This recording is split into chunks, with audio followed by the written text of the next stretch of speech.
Hello. আজকে 13 তারিখ, 13ই August. গতকালকে তৃতীয় উপসদ দিবস গেছে।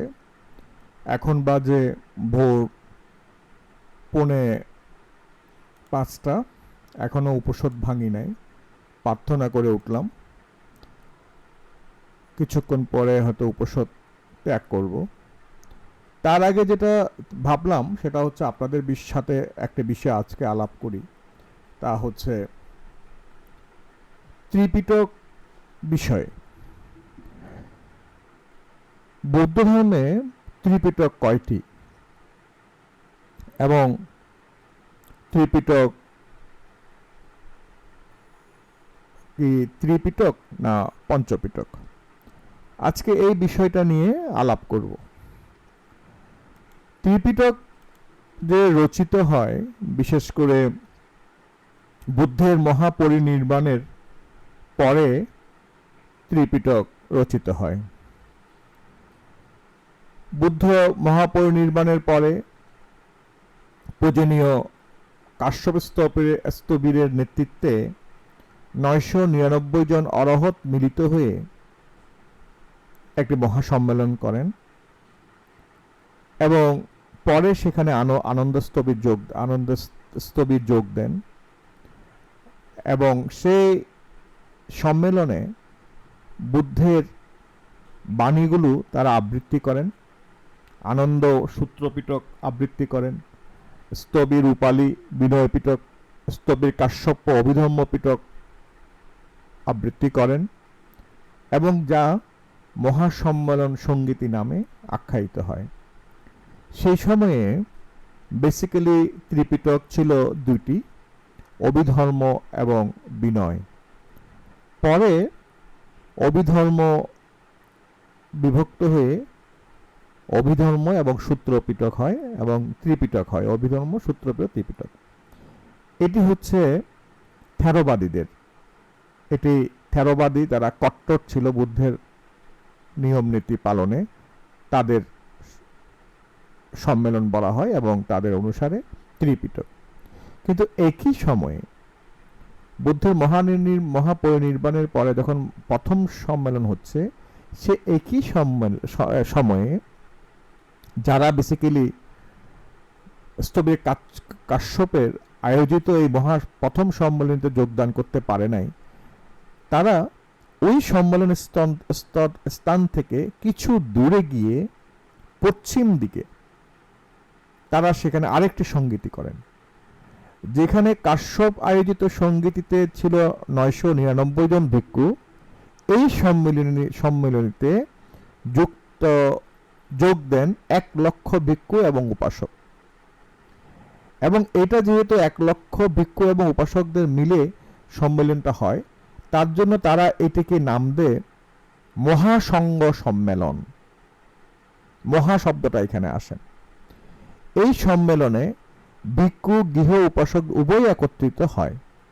এই মহাসংঘ সম্মেলনে ত্রিপিটক নয়, সেখানে 5টি পিটক সংকলন করা হয়।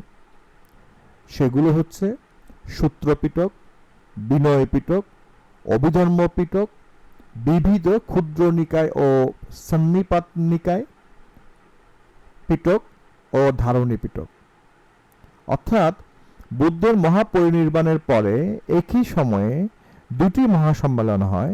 একটিতে ত্রিপিটক সংকলিত হয় বা দ্বিপিটক সংকলিত হয়, যা পরবর্তী ত্রিপিটক হয়। সেটি তারা ছিল বুদ্ধের কট্টর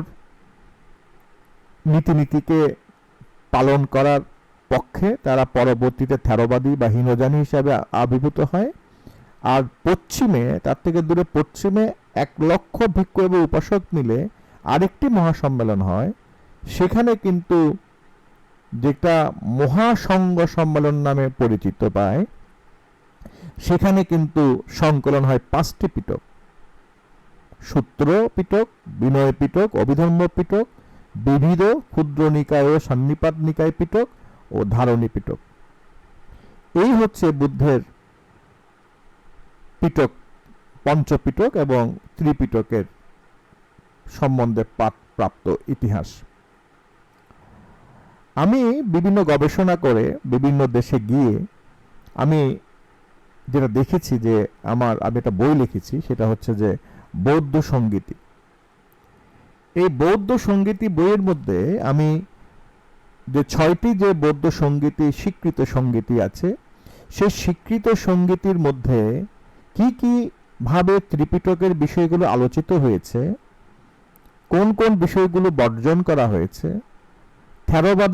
থেরোবাদী মতবাদের সম্মেলনগুলোতে কি কি ত্রিপিটক আলোচিত হয়েছে, কি কি ত্রিপিটকের অংশ আলোচিত হয়েছে এবং কি কি বর্জন করা হয়েছে, তা যেমন উল্লেখিত আছে, সেভাবে মহাযানীদের যে সম্মেলন অনুষ্ঠিত হয়েছে সেটাও এখানে উল্লেখিত আছে। এই 6টি মহাসঙ্গীতি ছাড়াও আপনারা এই বইটাতে যেটা পাবেন সেটা হচ্ছে যে আরও সম্মেলন হয়েছে 6টি ছাড়া, মোট 14টি সম্মেলনের ইতিহাস আমরা পাই। তাহলে 8 8 বা 13 8 আর 6, এদিকে 6 আর ওদিকে হচ্ছে 8, আরো 8টি সম্মেলনের ইতিহাস পাওয়া যায়। মোট 14টি মহাসম্মেলন হয়। এই 14টি মহাসম্মেলনের প্রভাব কিন্তু এই ত্রিপিটক সংকলনের মধ্যে পড়েছে। সুতরাং আসুন, আমরা তো এখন দেখলাম ত্রিপিটক ইতিহাসের আলোকে ত্রিপিটক পঞ্চপিটক না ত্রিপিটক, সেটা আমরা পেলাম। এবার আমরা একটু দেখি যে মহাসম্মেলনগুলো কিভাবে হয়েছে। আমার এই বই থেকে আলোচনা করছি। বৌদ্ধ দ্বীপবংশ, মহাবংশ, মহাবোধিবংশ, শাসনবংশ, স্বধর্ম সংগ্রহ ও স্থবিরবাদী শাস্ত্রে বৌদ্ধ সঙ্গীতিগুলো উল্লেখ আছে। যে বৌদ্ধ সঙ্গীতিগুলো যেগুলো হয়েছে সেগুলো উল্লেখ আছে। প্রথম মহাসম্মেলন যেটা আমরা বলছি প্রথম সঙ্গীতি নামে আখ্যায়িত হয়েছে, সে প্রথম সম্মেলনটা ইতিহাসে আমরা কি পাই? প্রথম সম্মেলনের ইতিহাসে আমরা যেটা পাচ্ছি সেটা হচ্ছে যে এই প্রথম সম্মেলনটা হয়েছে কিনা এই বিষয়ে কিন্তু পণ্ডিতরা দ্বিমত পোষণ করে। যদিও আমরা ত্রিপিটকের বিভিন্ন শাস্ত্রে, বৌদ্ধ শাস্ত্রে প্রথম সম্মেলন সংগঠিত নিয়ে পাই এবং 2টি সম্মেলন সংগঠিত ইতিহাস আমরা পেয়েছি, কিন্তু কিছু পণ্ডিত এই বিষয়ে দ্বিমত পোষণ করেছেন। তার মধ্যে ডক্টর মণিকুন্তল হাওলাদার, তিনি বলেছেন যে এটি আসলে সঙ্গীতি নয়, এটি হচ্ছে যে প্রাতিমোক্ষ সম্মেলন। প্রাতিমোক্ষ সম্মেলনের মধ্যে ভিক্ষু সংঘ একত্রিত হয়ে যে বিনয় আচরণ করে, এই সম্মেলনে সেইরূপ আচরণ হয়েছে। সেখানে ভুল ভ্রান্তিগুলো শিকার হয়েছে, যেমন আনন্দ তার ভুল ভ্রান্তির জন্য আনন্দকে তিরস্কার এবং আনন্দ তার স্বীকার করা। এই সব কারণে তিনি বলছেন যে প্রথম সঙ্গীতি এটি সঙ্গীতি নয়, বরঞ্চ এটি হচ্ছে একটি পাতিমোক্ষ সম্মেলন। পাতিমোক্ষ সবাই যেরূপ সভাপতি ধর্ম বিনয় সম্পর্কে ব্যাখ্যা করেন, ঠিক সেই রূপে এখানেও আনন্দ এবং অন্যান্যরা, উপালি অন্যান্যরা এইভাবে বিনয় বিধান নিয়ে আলোচনা করেছেন। আবার পালি সাহিত্যে চুল্লবর্গে এই প্রমাণ দেয় না এটি একটি সঙ্গীতি হিসাবে তারা চুল্লবর্গে আমরা পাই যে এটি একটি বৌদ্ধ সঙ্গীতি। এই বৌদ্ধ সঙ্গীতির পৃষ্ঠপোষকতা এবং উভয় সঙ্গীতির পৃষ্ঠপোষকতা করেন কিন্তু রাজা অজাতশত্রু। অজাতশত্রু তখন পিতৃহত্যার দায়ে বিব্রত, সমাজ দ্বারা ধিক্কিত। তখন তিনি এই বুদ্ধের ধর্মকে প্রতিষ্ঠা করার জন্য তিনি চেষ্টা করে তার যে একটি ব্যক্তি, তার খারাপ একটি প্রচার আছে সেটা থেকে উদ্ধার হওয়ার জন্য তিনি এই পৃষ্ঠপোষকতা করেন। এবং এই প্রথম সঙ্গীতি বা প্রথম সম্মেলন সেটা সপ্তপনী গুহায় আয়োজিত হয়। এখন এই প্রথম সঙ্গীতিতে যে ত্রিপিটক আলোচিত হয়, সেখানে মহামান্য মহাকাশ্যপ এটার পরিচালনা করেন এবং সেখানে 499 জন অরহত ভিক্ষু উপস্থিত ছিলেন। আমরা ইতিহাসে পাই মহামান্য মহাকাশ্যপ থেরো 499 জন অরহৎপ্রাপ্ত বৌদ্ধ ভিক্ষু এই সংগতিতে যোগদান করেন। ধর্ম ভদন্ত ধর্ম তিলক থেরো এবং বীরেন্দ্র মুৎসদ্দির অনুবাদকৃত স্বধর্ম রত্নাকর গ্রন্থে আমরা এই বিষয়গুলো আমরা পাই, এই তথ্যগুলো আমরা পাই। এবং মহামান্য মহাকাশ্যপ স্থবির 599 জন পরে আনন্দ যোগ দেন। সুতরাং 500 প্রতিসম্বাদী প্রাপ্ত ত্রিপিটক অভিজ্ঞ অরহৎ স্থবির নির্বাচন করেছিলেন। এই হচ্ছে যে প্রথম সংগতির অনুষ্ঠান নিয়ে সংক্ষিপ্ত, আমরা বিস্তারিত যাব না কারণ এটা অনেক বড় একটি আলোচনা হবে। সুতরাং সেখানে এই প্রথম সংগতিতে ত্রিপিটকের বিভিন্ন বিষয়গুলো আলোচিত হয়। এরপরে যেটা হয় সেটা হচ্ছে যে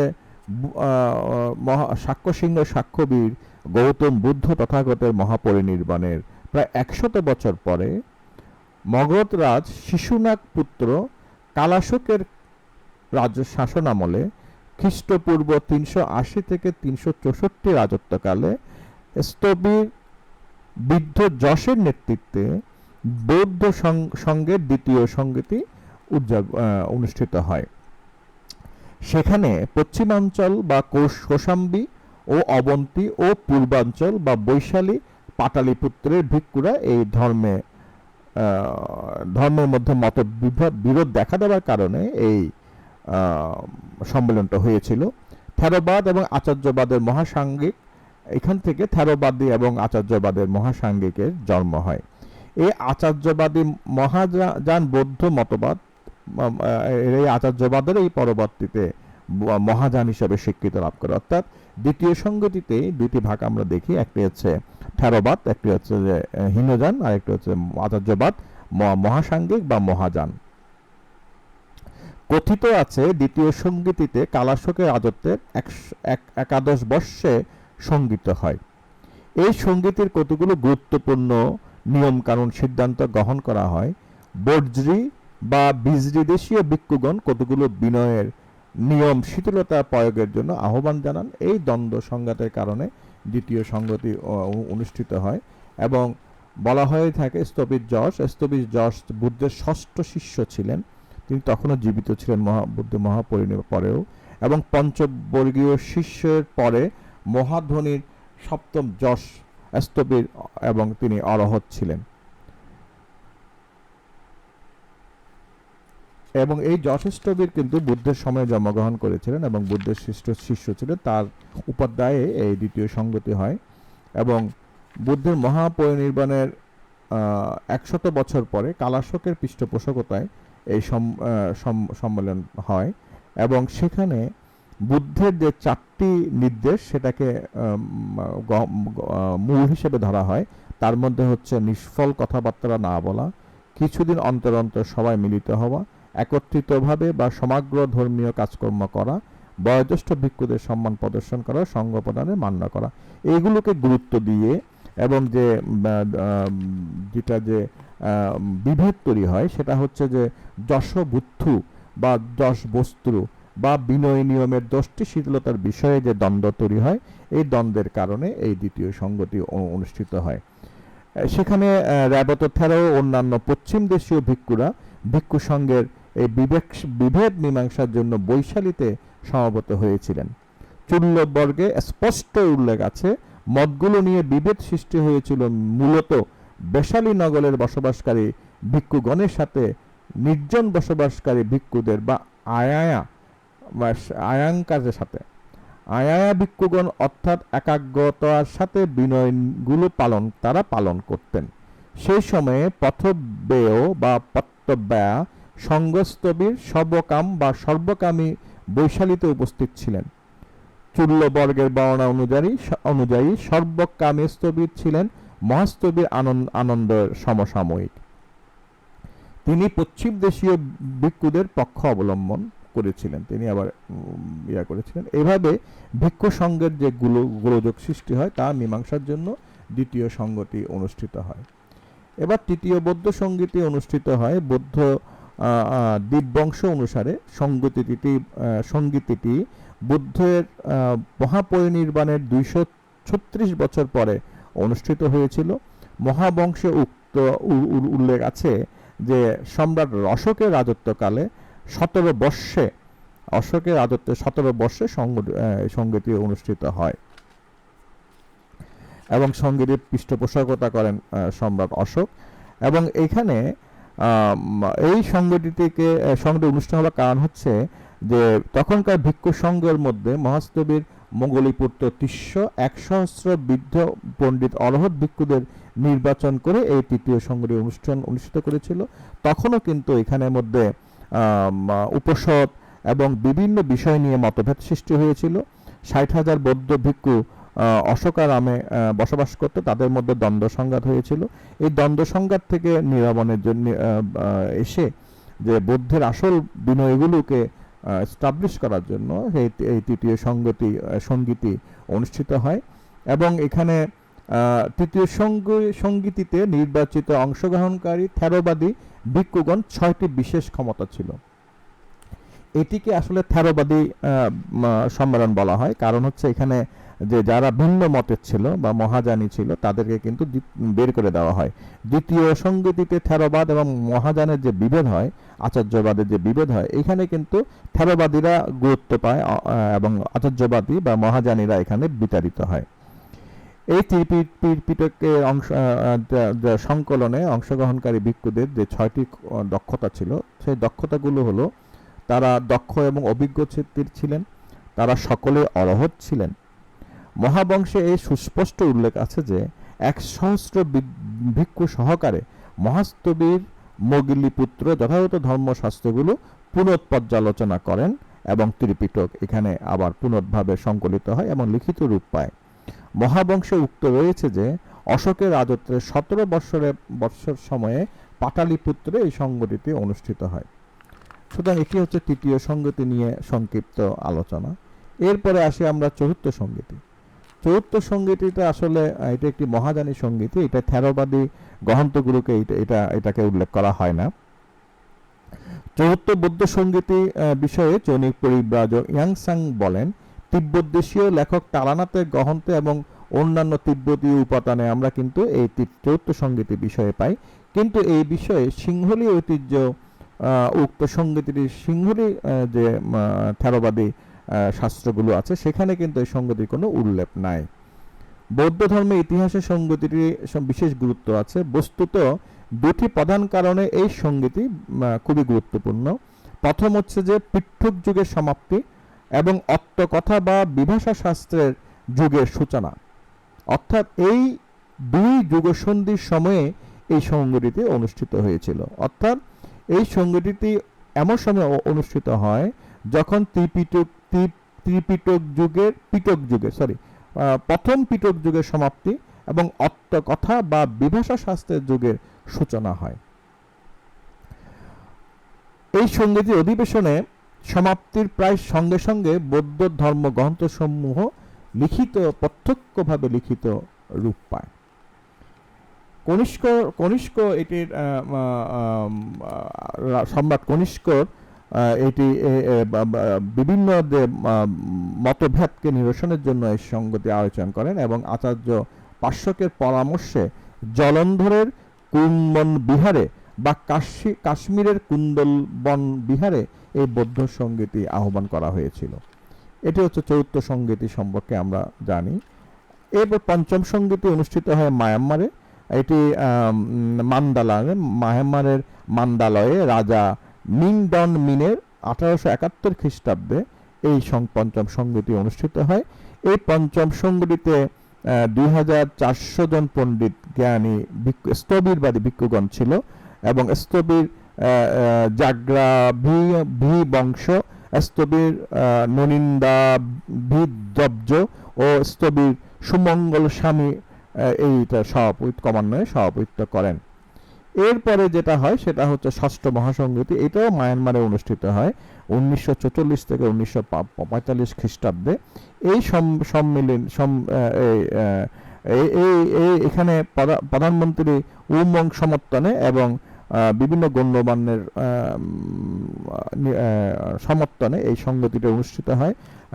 এখানে বুদ্ধের যে বিনয়গুলো আছে সেগুলোকে আরো সুস্পষ্টভাবে পর্যালোচনা করে এই সংগতি অনুষ্ঠিত হয় এবং এটা লিখিত রূপ পায়।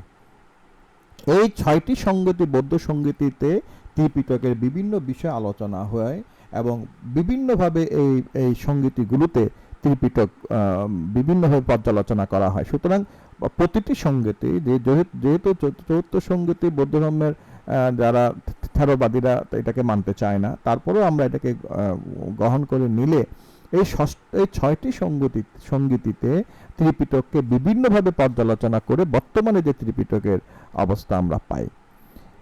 এছাড়াও শ্রীলঙ্কার মধ্যে একটি সংগীতি হয়, সেটা হচ্ছে যে রাজা দেবংপিয়র তিস্যের সময়ে খ্রিস্টপূর্ব 247 থেকে 207 কালে। আবার শ্রীলঙ্কার মধ্যে দ্বিতীয় আরেকটি সংগীতি হয়, সেটা হচ্ছে রাজা ভট্টগামিনী অভয়ের সময়ে খ্রিস্টপূর্ব 101 থেকে 7 রাজত্বকালে। আবার শ্রীলঙ্কার মধ্যে তৃতীয় একটি বৌদ্ধ সংগীতি হয়, সেটা বলা হয়ে থাকে বুদ্ধের মহাপরিনির্বাণের 376 বছর পরে মহারাজ দুদত্তগামিনী অভয় এবং অভয়ের সময়ে এটি হয় এবং মরিচবর্তী বিহার, নবভৌমিক লৌহপ্রসাদ, রত্নাবলী এইসব তিনি নির্মাণ করেছিলেন এবং তার সময়ে এটি হয়।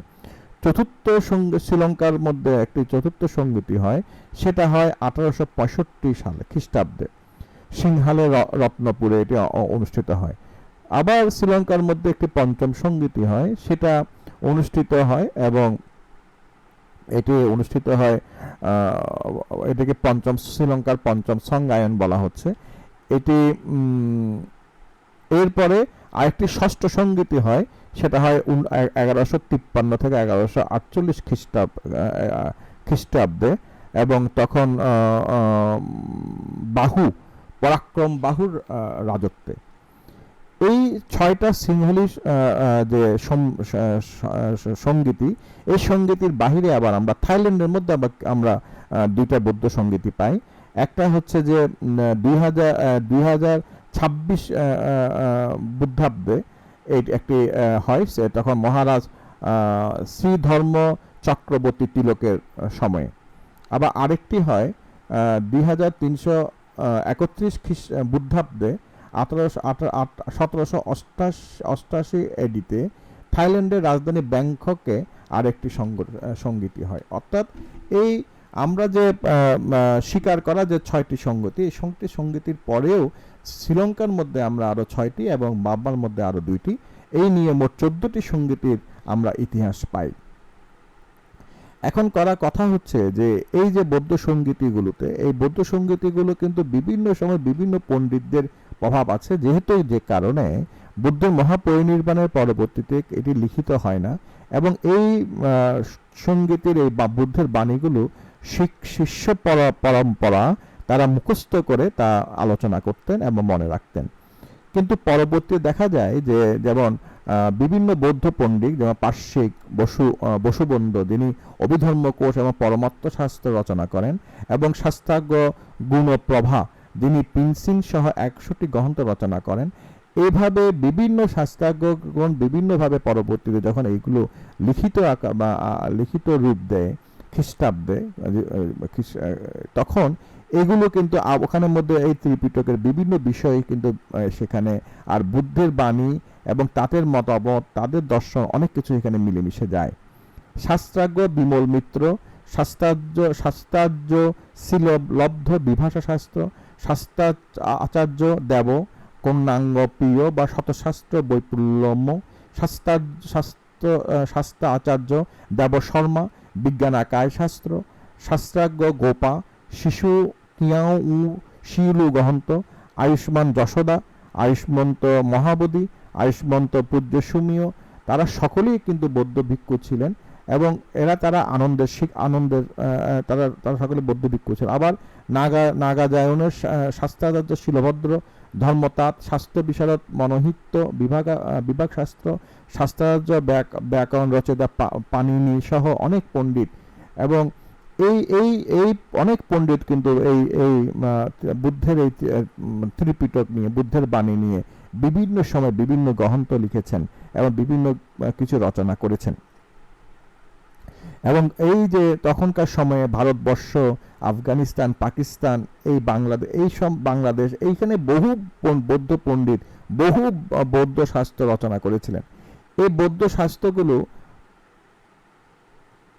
এই এই এই সমস্ত শাস্ত্রগুলো কিন্তু এই এই 14টি সংগীতির মধ্যে আলোচনা হয়েছে, যেটা আবার এই 14টির মধ্যে 6টিকে যেটা সর্বজনস্বীকৃত, এই সর্বজনস্বীকৃতের মধ্যে সমস্ত বৌদ্ধ শাস্ত্রগুলো আলোচনা হয়ে ত্রিপিটক রূপ পায়। আবার এখানে দেখা যায় যে যারা পঞ্চপিটক, তারা আবার এটিকে পঞ্চপিটক হিসেবে তারা রূপ দিয়েছে মহাযানীরা, অর্থাৎ হীনযানীরা ত্রিপিটক বলছে, মহাযানীরা এখানে পঞ্চপিটক বলছে। আবার এখানে দেখা যায় যে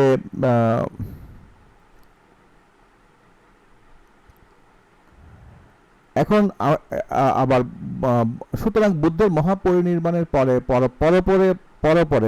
বুদ্ধের মহাপরিনির্বাণের একদম সময়ে যে প্রথম সংগীতি হয়েছিল, দুটি সংগীতি, একটিতে ত্রিপিটক বা দ্বিপিটক বা ত্রিপিটক নিয়ে আলোচনা হয়েছিল, দ্বিপিটক নিয়ে আলোচনা হয়েছিল, পরেটা ত্রিপিটকের রূপ পায়, যেটা পরে তারা থেরবাদী হীনযান হিসাবে প্রতিষ্ঠিত পায়।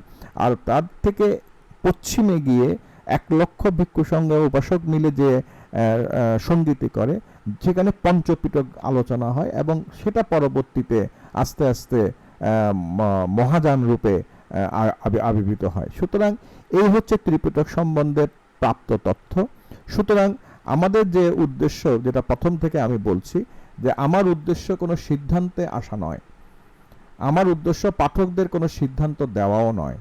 আমার উদ্দেশ্য হচ্ছে ইতিহাসের প্রেক্ষাপটে একজন একাডেমিক রিসার্চার হিসাবে যতগুলো তথ্য আমি পেয়েছি, গবেষণা করে পরিব্রাজকের মতো, এটা নয় যে ঘরে বসে আমি আলোচনা করেছি। আমি এটার জন্য নেপালের যে রাজবাড়ির যে লাইব্রেরি, সেটা অ্যাক্সেস করেছি, বিভিন্ন জায়গায় আমি লাইব্রেরি অ্যাক্সেস করে যে তথ্যগুলো আমি পেয়েছি, সেই তথ্যগুলো আলোকে তথ্যকে উপস্থাপন করাই আমার দায়িত্ব। এছাড়া যে সিদ্ধান্ত নেবার দায়িত্ব হচ্ছে পাঠকের, আমার নয়। আমি একজন গবেষক, আমি যা তথ্য পাবো তথ্য উপস্থাপন করব, আপনারা আপনাদের জ্ঞান বুদ্ধি দিয়ে বিবেচনা করবেন। কারণ হচ্ছে বুদ্ধ ধর্ম হচ্ছে এপাচ্ছিক ধর্ম। বুদ্ধ ধর্মে বলা হয় যে আসো, জানো, নিজের প্রজ্ঞা জ্ঞান দিয়ে বিচার করো, তারপরে তুমি তা গ্রহণ করো। সুতরাং এই বুদ্ধের এই বাণী অনুসারেই আমরা প্রাপ্ত তথ্যগুলো উপস্থাপন করতে চাই। কোনো কনক্লুশন বা কোনো মন্তব্য, মতামত আমার নাই। মতামত দেওয়াটাও আমি প্রাসঙ্গিক মনে করি না। আমি মনে করি তথ্য উপস্থাপনই আমার দায়িত্ব। এটি হচ্ছে একজন গবেষকের কাজ। অসংখ্য অসংখ্য ধন্যবাদ।